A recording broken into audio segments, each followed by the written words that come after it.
ny mofinaina isan'andro atolotry ny mpitandrina rakotina valina maoly.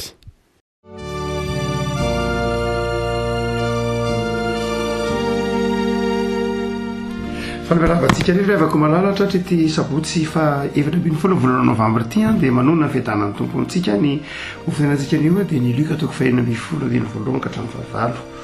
Luka toko fahaenina ambin'ny folo dimy voalohany ka hatramin'ny dimy fahavalo vakitsika amin'anan'i Jesosy zany mofinaina zany. Aloko Jesosy tamin'ny mpianatra.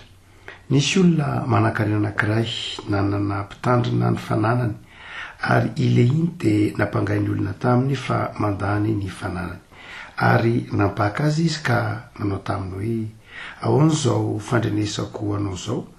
mamoany amin'ny fitandremanao ny fananako fa tsy mahazo mitandrina ny fananako intsony ianao. Ary ilay mpitandrina ny fananana nanao anakapo hoe inona angeno ataoko fa isaon'ny tompoko amin'ny fitandremana ny fananany aho. Ny miasa tany tsy tratry ny haiko, ny mangataka mamenatra. Fantatro izay ataoko mba isy andray ahy ho any an-tranony rehefa voaisotra amin'ny fitandremana ny fananany aho. Dia ny antso izay rehetra nitrosa tamin'ny tompony izy akao aminy ka nao tamin'ny voalohany hoe ohatriny nitrosa amin'ny tompoko aminao,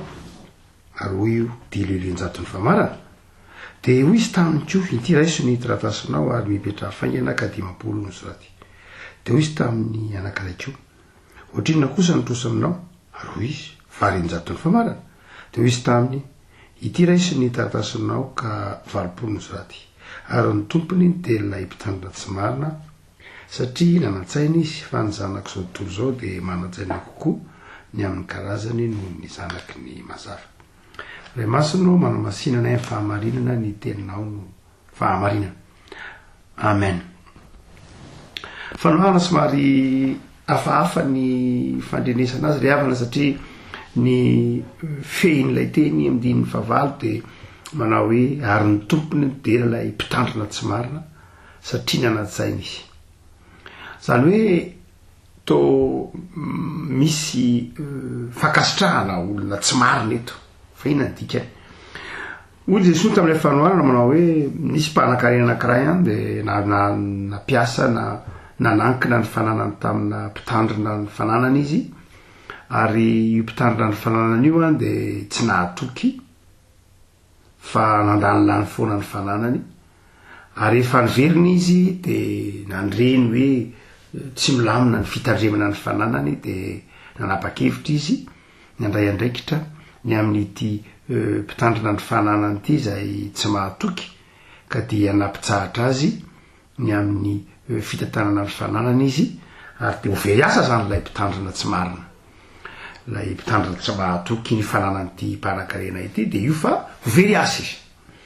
Dia rehefa ho very asa izy dia nieritreritra izy manao hoe tsy hoaiza moa zany mangataka ohatrany tsy mety amiko, miasa tany tsy vitako, koa dia izao no ataoko, andeha hitady asa hafa ary amin'ireto olona izay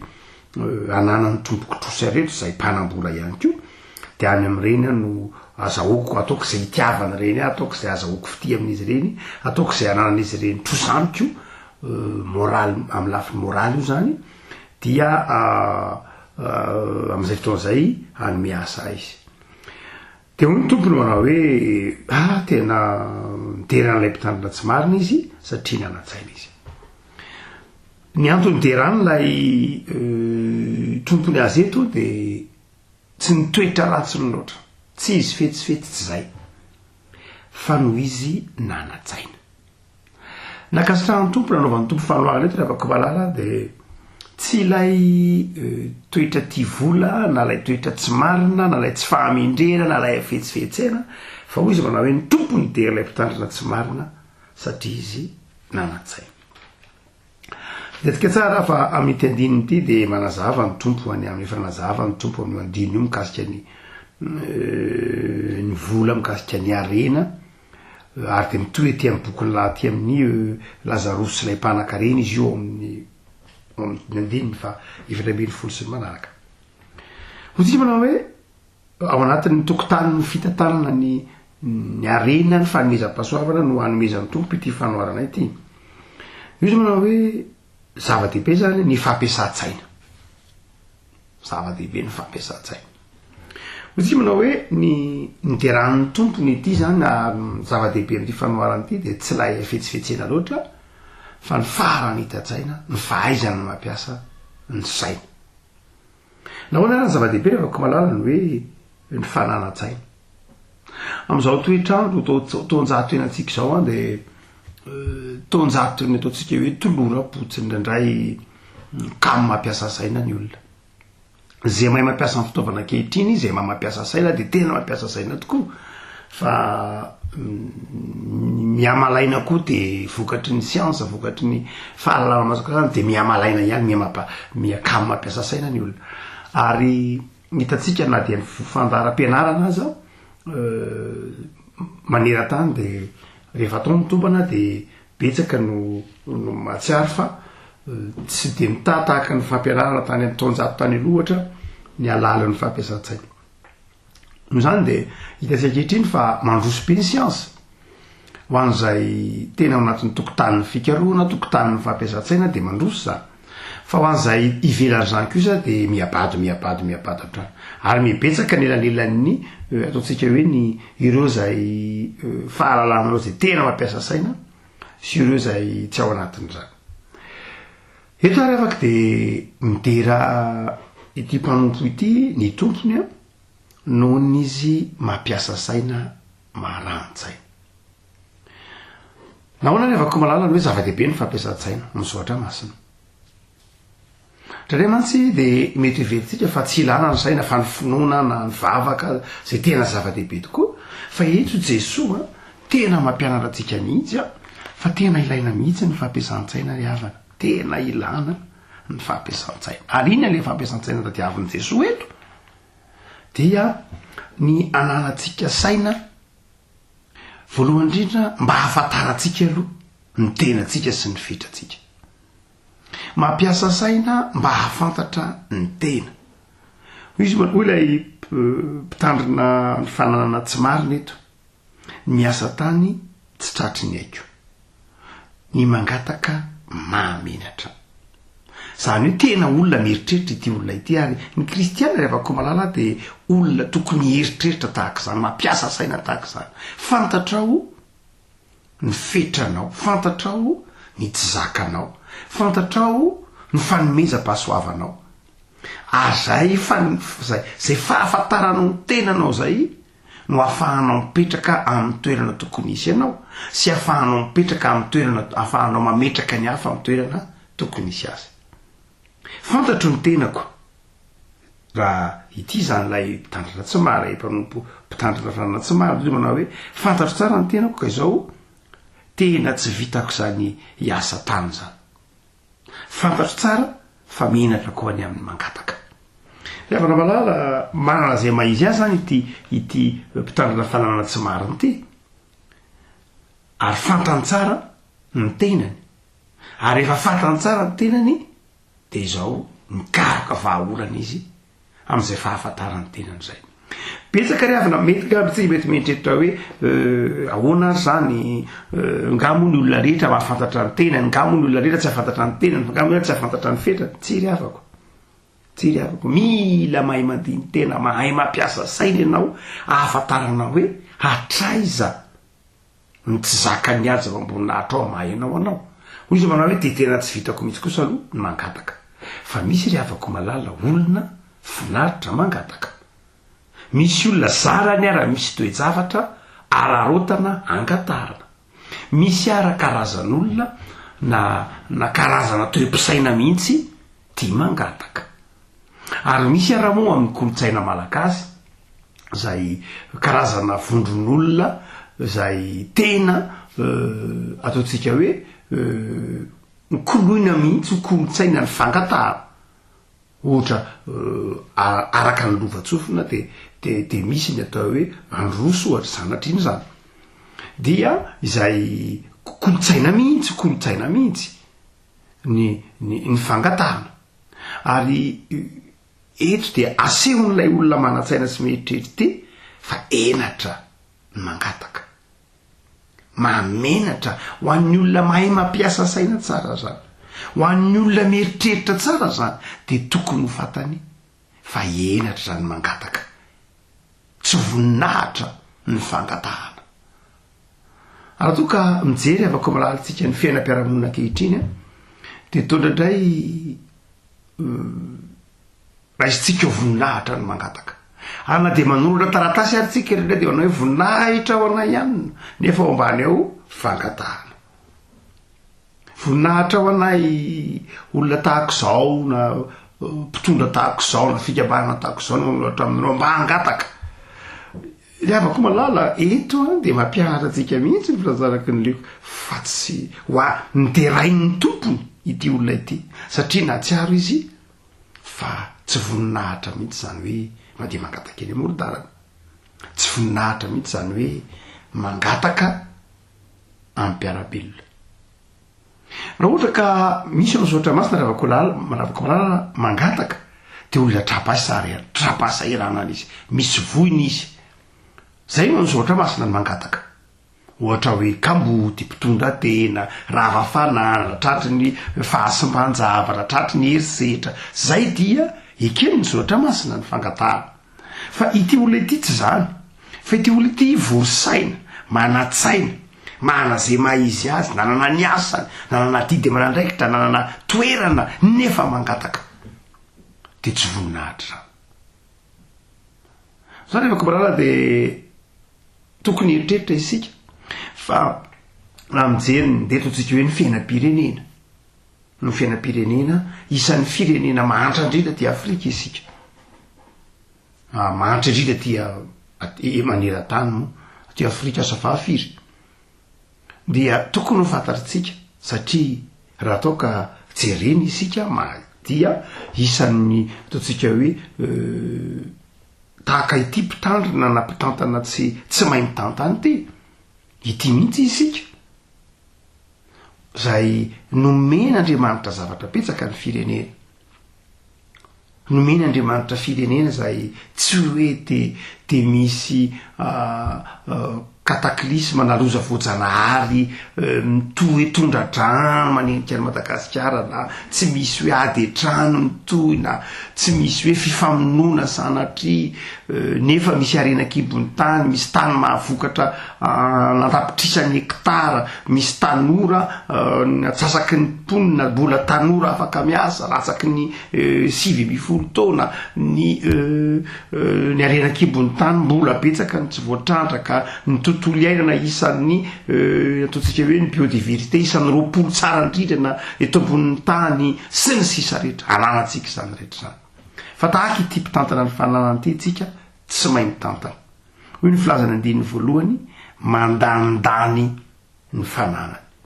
mandandany izay men'Andriamanitra ny firenena isika.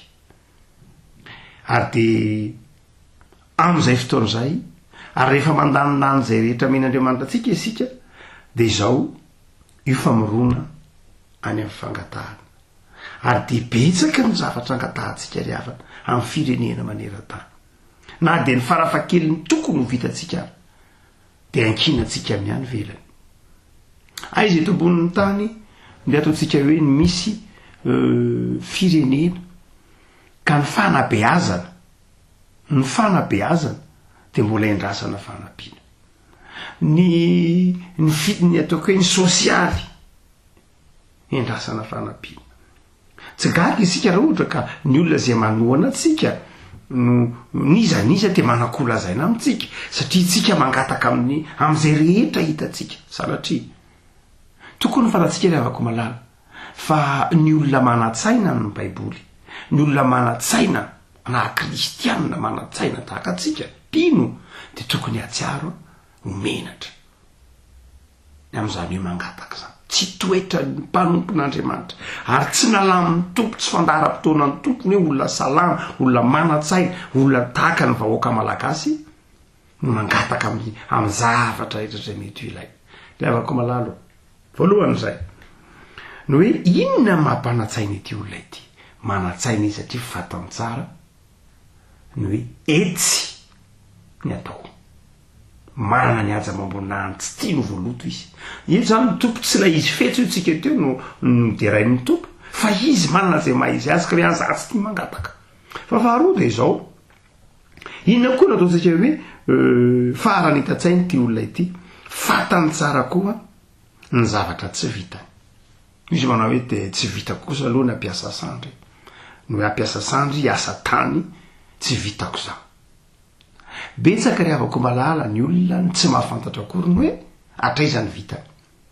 ary rehefa tsy fantany hoe atraizany zavatra hainy atraizany zavatra tsy hainy de mipetraka eo amin'ny toerana tsy tokony zay hipetrahany akory izy tsy fantany zany ny fanomezam-pahasoavany betsaka ny olona tsy mandinika tsy mampiasa ny sainy ka tsy mahafantatra hoe ity asy ty kosa tsy vitako ary rehefa tsy vitako de tsy tokony horaisiko na iandraikitra na ity asy ty kosa vitako satria mampiasa saina fantatro tsara hoe eto mety aho ary io afaka malala mily fitezana saina mihitsy ny hoe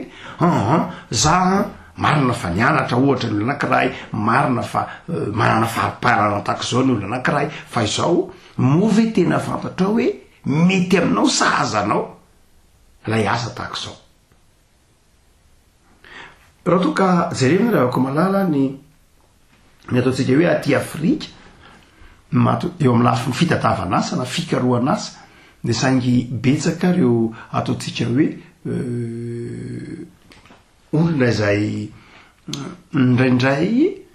tsy fantany tenany ka mipetraka eo amin'ny adidy amanandraikitra zay tsy sahaza azy izy tsy vitany akory fa ity ny olona manantsaina de mahafantatra manao hoe etsy amin'n'itsy toerana itsy ny mety amiko ary eo mahomby eo amin'ny toerana io ny mety amiko ary io de zaka ny fahalalako io de zaka ny fahazavan-tsaiko io de zaka ny toetrako io de zaka ny maiza izay ny mahatonga nyity olona ity tenen'ny tompony manao hoe manantsaina ianao fantatrao ny toeranao fantatrao ny mety aminao fantatrao ny zakanao fantatrao ny fanomezam-pahasoavanao tsy ny olona rehetra ny manana an'izany ry avako malala tsy ny olona rehetra manana fahazavan-tsaina hanaiky koa hoe atsy za zany fa ny olona indray de mieritreritra ny tenany betsaka ny mieritreritra ny tenany ho ambony loatra ka tsy mety hipetraka amin'ny toerana io na ho ambany loatra ka tsy mety ka tsy sahaza ny toerana io dia izay no tenen'ny tompo hoe tsy ampifandinihana tsara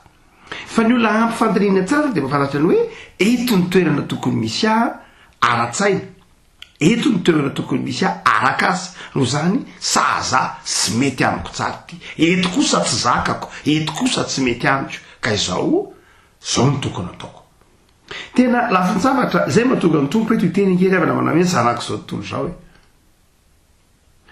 tsy manakana mihitsy ny asan'ny finoana sy ny asan'ny fanamasina zany ry afako malala ny asan'ny fanamasina tsy hoe mahatonga antsika ho tsy etsy ampiasa saina fa ny fanamasina de fahazavan-tsaina ka mandresy lahatra anao ahafantatra ny fanomezam-pahasoavana ny menanao ka ahafantaranao manao hoe mety amiko nandraiky ohatr'izao fa tsy hoe mety amin'ny olona reka de tsy maintsy mety amiko na hoe vitan'iny ve tsy ho vitako tsy zay loatra fa samy manana ny fanomezam-pahasoavana ny zava-dehibe de zao enao mamiratra eo amin'ny toerana misy anao tsy ny hoe ambony na tsy hoe ambany tsy zay ny zava-dehibe fa ny zava-dehibe de zao enao mipetraka eo amin'ny toerana mety misy anao ary eo amin'ny toerana mety misy anao io enao no mamiratra ny mahomby satria nandinika tsara ianao ary sahazanao ary mety aminao tandrify amin'ireo toerana misy anao zay le fahazavan-tsaina fa tena avako malala ilay hoe nideran'ny tompony azy de lay mpanompony de zao tsy hoe izy nangalatra antsika teo fa izao koa izy nanao zava-dehibe ny fifandraisana fantany tsara zany fa ny olona no arena fa tsy lay vola azony natao tsara raha sanatrika ratsy izy azony natao tsara ny hoe satria nampiasa lay mbola fahefana any aminy izy lay mandà zany izy zany defa nampiasa lay mandà lay fahefana alohan'ny zavatra ira de natao manao hoe otriny androsa tompoko any aminao azony natao tsara manao hoe eto ty zay satria zay le faheza zay le azony atao fa izao tsy zay ny natao tsy zay ny natao fa le fifandraisana ny nataony zava-dehibe zany hoe ity manantsaina izy satria lay olona ny nataony fantany tsara fa le fifandraisana amin'ny olo io ny zava-dehibe fa tsy lay vola loatra le vola mety lany fa le fifandraisana am'ilay olona le fifandraisana am'ireo olona zay mpanambola afo reo zay ny zava-dehibe raha nakana lay vola izy raha ohatra ka nakany apahany tam'ilay vidina vary io moa tena hoe vidina diloilo na ny vidin'ilay vary dia mety lany zany fa ny tsy lany de ny fifandraisany sy ny asany ny vola mety lany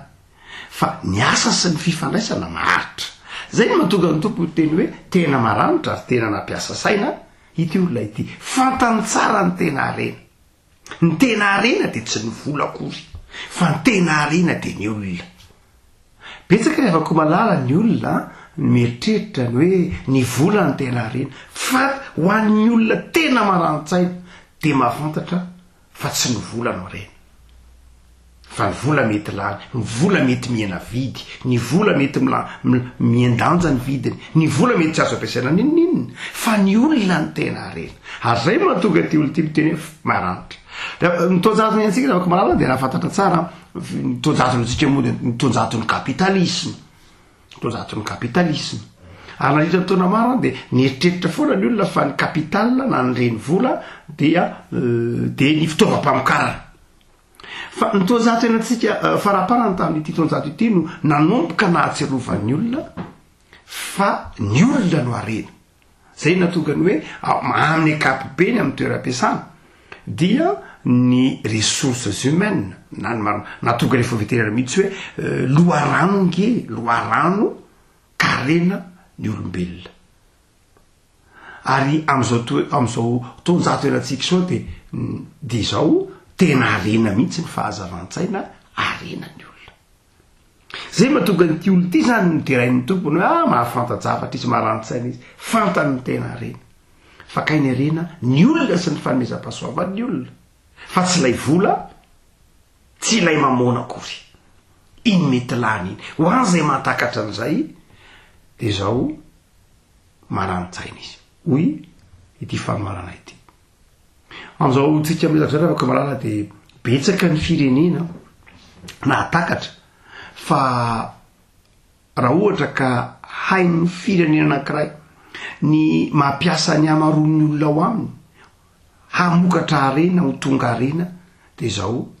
tsy tokony anatra izy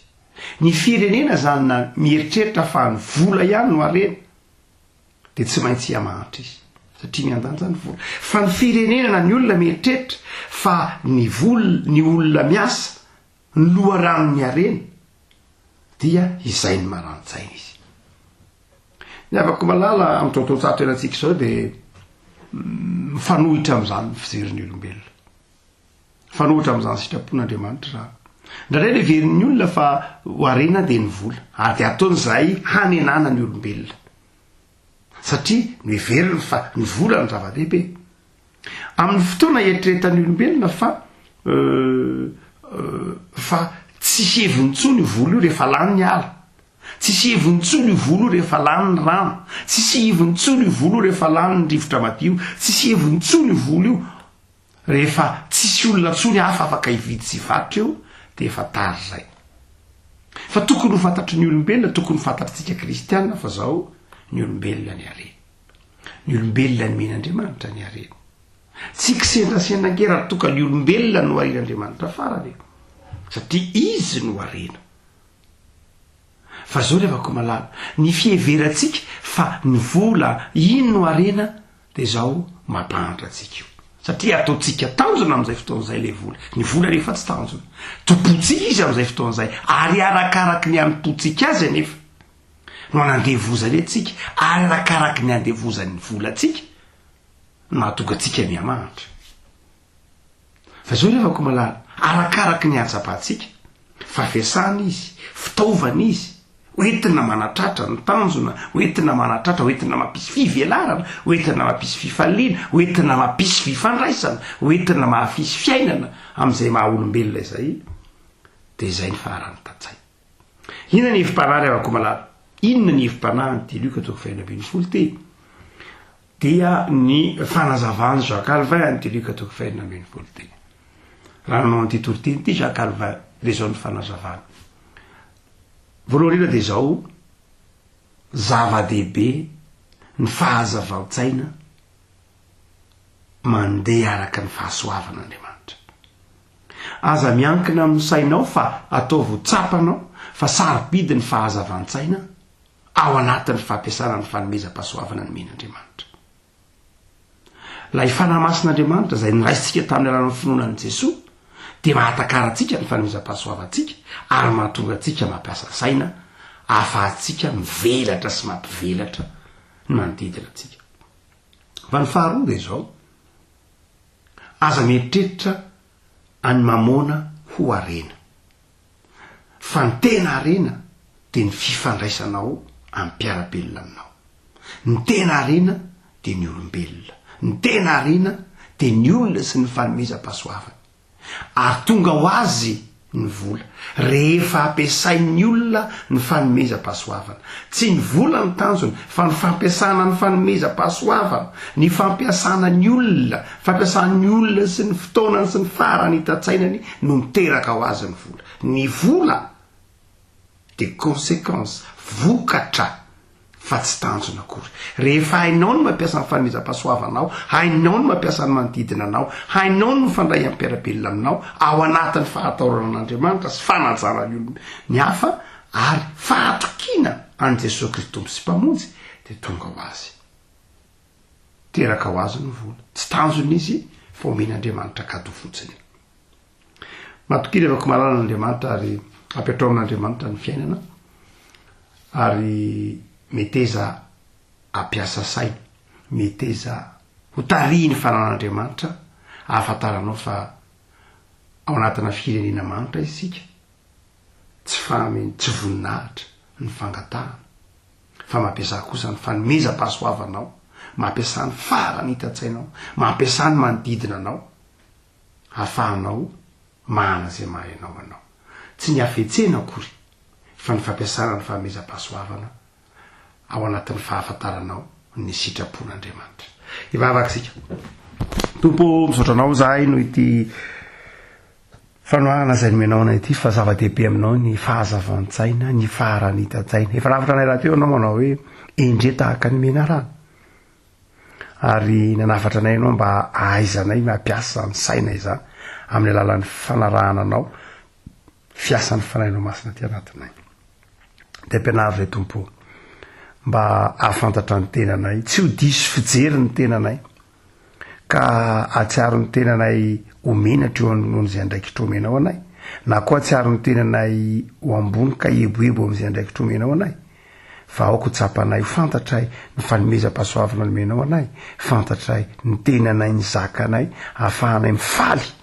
amin'izay toerana sy andraikitra ary fanompona sy fijonan'olombelona omenao anay. Tsy mahay manao zany raha misaraka amin'ny fanahinao masina dia ampitoerana ty anatinay ny fanahinao masina Jesosy hananany fahendrena sy fahaizana mitondra tena tsara. Noho Jesosy Kristy mpamonjy anay. Amen.